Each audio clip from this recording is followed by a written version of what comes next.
So,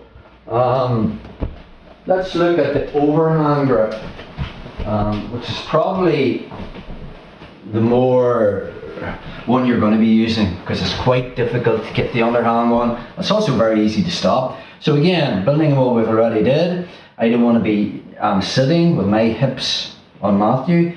Again, if it skis out, I'm going to pull the collar. We know now that I'm going to be sliding this hand in. The lapel is a pathway to this jugular. You know, probably the easiest way to defend the underhand grip is Matthew just keeps his hand in there. Of course, I can come back and start coming under this hand, like we covered in the last move, but you know, Matthew's being really efficient. He'll be pinching his left elbow to his body, and I kind of reached a bit of a stalemate. We're going to talk about angles of attack in another vid. So from there, I'm just taking this arm back and coming over the top. Another thing I'd be thinking about, especially if I go for this and I'm bringing this hand under and Matthew kind of stops it, and then he pinches his elbow to stop me using my hand down the lapel, I can physically now pin his arm to my body, which allows me to pull this hand out. This hand will never stop this one. So now it's just a thumb in. The detail is, don't go deep, turn this way. Everybody wants to push this the whole way in, and they turn it around, and yes, you can get the cross choke from there. It's not as efficient. I want this part of my wrist where I would take my pulse right on his jugular, which is just below his windpipe. There's the angle I need there. So once we come in, this comes in, and now I make the grip. The fat part of my wrist is on his jugular. Now again, when we break down, just shuffle this way. As we're going for chokes, when we're just learning them, one, I am curling with the primary hand, my right hand. Two, I turn thumb up on the secondary hand and my elbow's coming down. So it's just that. It's the curl of this wrist.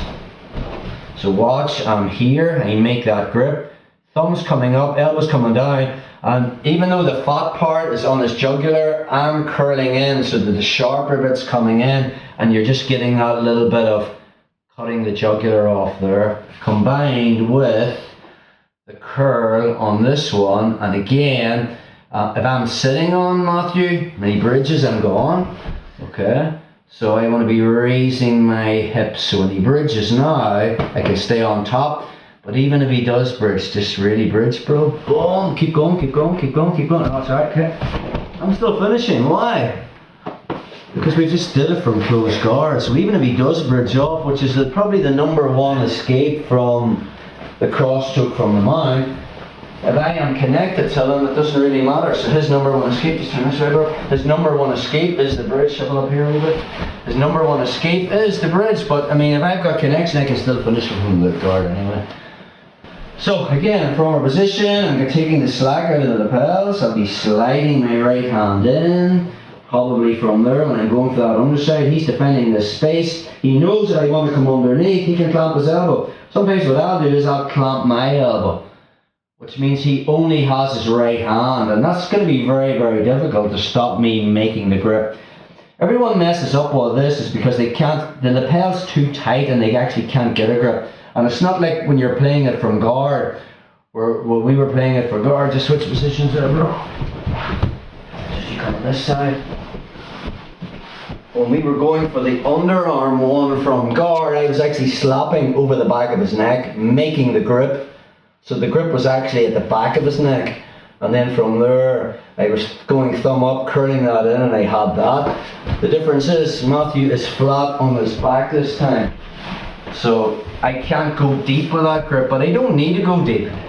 Obviously the advantages of Matthew, when he's inside my guard, he's on his knees, he has more mobility. When he's on flat on his back, he has less mobility, but then I have to make sure that I'm not connected to him. So when we pull this, the tension out of the lapel, we put our first grip in. Maybe he's defending that, I'm going to pinch with my arm. Second one comes in, I don't need to go deep. All I need is a thumb in there. Now I make the grip. The back of my wrist is right on that jugular. And now from this position, it's just curling with the primary hand, Thumb up on the secondary hand, elbows coming down. I'm kind of just coming into the jugular there, pinching with my knees so I'm not sitting on them. For the sake of the drill, we're keeping our arms straight, head over head. It's just a curl in. Again, using 20 or 30%. We do not want to be tanking our arms, we want to be efficient.